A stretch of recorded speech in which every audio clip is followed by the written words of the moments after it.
everybody, happy Saturday. Oh my gosh, I was running around all morning and I looked at the clock. I was like, I better get going. So today I got a Maddie picture. She she goes to her and Ty they go into a Ty show, a Ty show.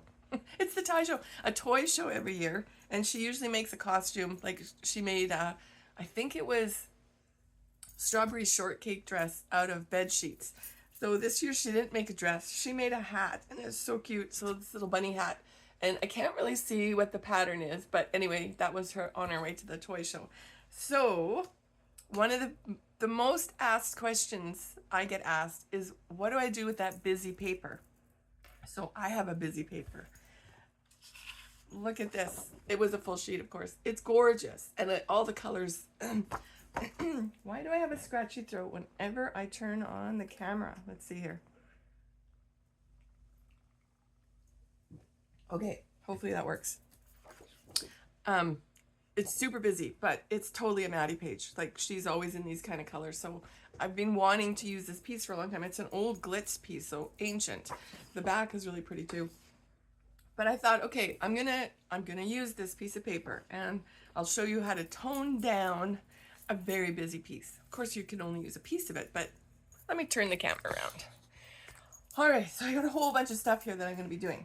So what I did was I cut 5 inches off of it, and then in this case, the backside just happens to be something that I can use. And then this little piece, I can do this now. I'm going to tear this. I just like this little pattern out of here. I'm going to tear this piece out, and I'm tearing it towards me so that I get that nice white edge. But in this particular case, I'm actually going to leave it white because there's so much other color on the page. And those are really cute, and they might come in handy somewhere else, but I'll leave it on my desk and I'll use it next week. Okay, so now that I've torn this piece, it's going to go here. Now, because there's so much color on the page, so right here, if you can see, I've used the backing of that really cool paper. I'm going to double mat the photo with black and white just to help break the photo from the pattern paper. And I actually had a piece of chipboard, and it keeps bugging me because I grab it thinking that it's black cardstock. So I'm going to use it today, and then I won't grab it anymore. So that's the first thing I'm going to do. I'm going to double mat, and I just filled this up so it's not going to run out on me. All right. That, and then the black one. And it's kind of cool that it's cardboard. It'll be raised up a bit without using pop dots. So I went into my Easter elements and I found a cute rabbit just because she's dressed up as a rabbit, but I don't really want Eastery paper. Ahem. Okay, and then I have, this was just lying on my desk, left over from the Mickey Mouse ATCs, but it's pink polka dot, and it's subtle enough that I don't think it's going to mess anything up. And then I just pulled a color. I happened to pull the green out of that pattern, and then I'm just going to use strips of that just to break up the pink. Okay, so first things first, I have to glue this down. I don't think there's a right or wrong. It doesn't really matter. No one's going to read it.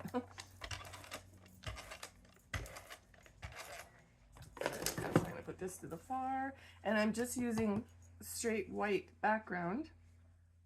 Well, actually, I cut a bit off here so that I could leave a little white border.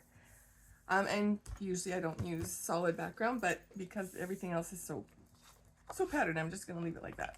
I cut a tag out and did my little journaling.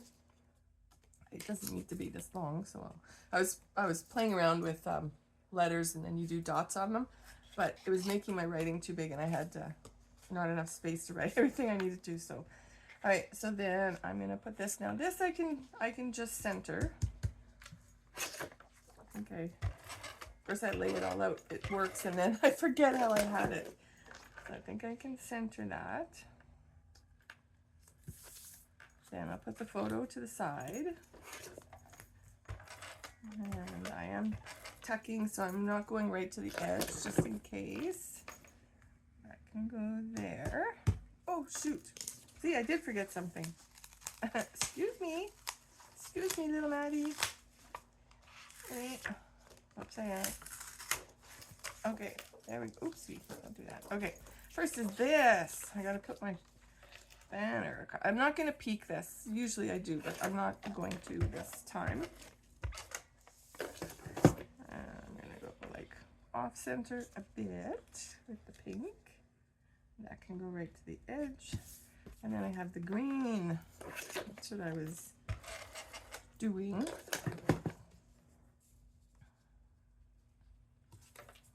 And this thinner strip.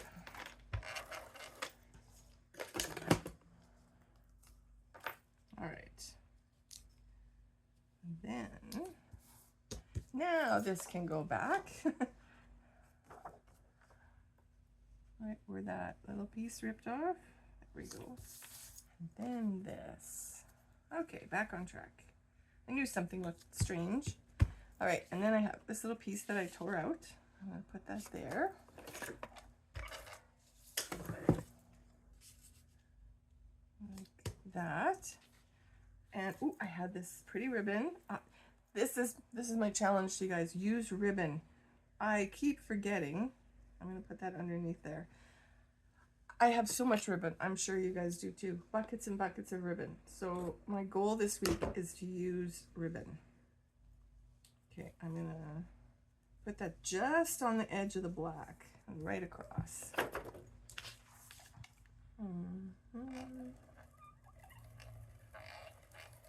That should work. I might add a little bit of liquid glue to both ends just to be sure. But this stuff is pretty sticky, so. Yeah, just trying to, I've got my fabric scissors because I hate trying to cut ribbon with regular scissors. It just keeps folding on me. Okay, so I got that, and then I got my little bunny and my note. Where was I gonna put that? Oh yeah, behind there. Oh yeah, it can be shorter. Oh, I almost grabbed my fabric scissors. My grandmother, when I was a kid, those scissors weren't used for anything but fabric. And she would have my hide if I tried. Okay. I can't remember how I had this. And of course I took a picture, but it's in my phone.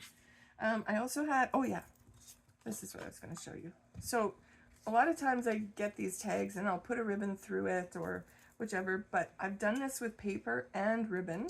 So if you have a little scrap of paper, you can do it. I just did it on my page last night.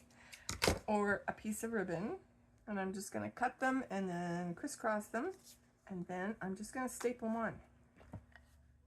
I do 2 staples just so that it doesn't move, and then I've got cute little, so I'm using ribbon twice on this page. I get bonus points. Okay, so I'm going to put this here, here. Go behind that photo. Nope. I just cannot remember where I had that. Yeah, that works. Okay, because I've got this flower.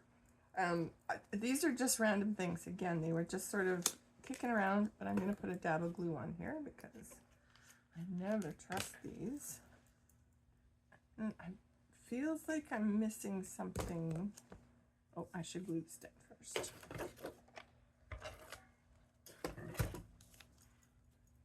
Okay, that can go under there. And then this is just going to cover just a little bit of that, and get that piece of glue off there. My flower, and then my bunny, and he's already sort of 3D, so I'm not going to do anything with him, but don't trust the glue. If you ever open up a really old package of stickers and the plastic just falls off and this is yellow and it's all dried out. So I think that down the road that's going to happen to my scrapper pages. So hopefully adding this little bit of glue will still keep it there.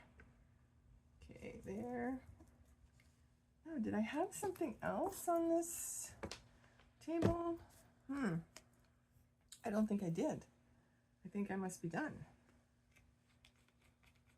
All right, so let me hold this up. Okay. Oh, my hair went totally flat on that side. All right, there is my very, very busy piece of paper, but my photo is very clear, the division between the photo and the paper. So I only used half of it, but I used bits and pieces over here. So I didn't waste it, and it's a gorgeous piece of paper. Like this also was the backing. So there you go. That's my Maddie picture of the day. Well, that was nice and short. Go enjoy the rest of the day. Thanks for watching. Bye.